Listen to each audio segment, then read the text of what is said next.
Cette maladie, c'est une malformation congénitale, c'est-à-dire la personne est née avec. Cela se développe au premier trimestre de la grossesse. Si la maman, par exemple, a pris des médicaments qui ne sont pas autorisés à prendre. Le gouverneur de l'Ituri a visité ce jeudi 17 août 2023 les enfants victimes de l'anomalie appelée bec de lièvre. C'était à l'hôpital général de référence de Bunia. Cette maladie frappe tout enfant qui développe de malformations lors de la grossesse au premier trimestre. Pour arracher le sourire auprès de ces enfants, l'organisation internationale Samaritan Space organise depuis le 12 août jusqu'au 18 août 2023 une réparation chirurgicale gratuite à l'hôpital général de référence de Bunia. Ils sont au total 83 enfants venus non seulement de certains coins de l'Ituri mais aussi du Haut-Ouélé et du Bas-Ouélé qui sont concernés par cette opération philanthropique. Le gouverneur militaire de l'Ituri qui a visité ce jeudi 17 août 2023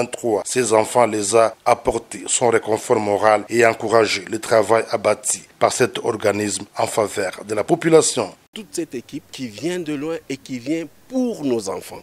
Cette transformation-là que je viens de voir. Je viens de voir une petite fille là qui a été opérée ce matin. Quelques minutes après, vous l'avez vu, qui a un sourire.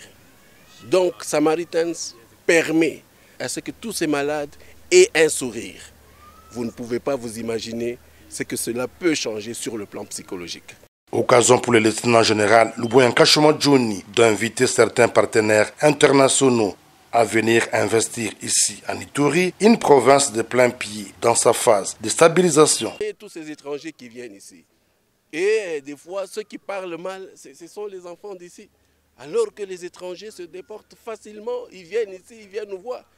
Regardez dans cette ville de Bunia, combien d'étrangers nous avons. Vraiment pour moi une opportunité de demander d'abord aux Congolais aussi, d'avoir confiance en nous, d'avoir confiance aussi au gouvernement. Ça va donner le courage aux autres, à ceux qui viennent nous visiter. Est-ce que vous pouvez vous imaginer que ces malades sont venus du Haut-Ouélé, du Bas-Ouélé, pour venir être opérés ici et vont rentrer? Voilà le témoignage. Signalons que ces chirurgiens sont venus du Kenya et des États-Unis d'Amérique grâce aux efforts et lobbying de l'administration militaire de l'Ituri afin de soulager ces enfants en détresse.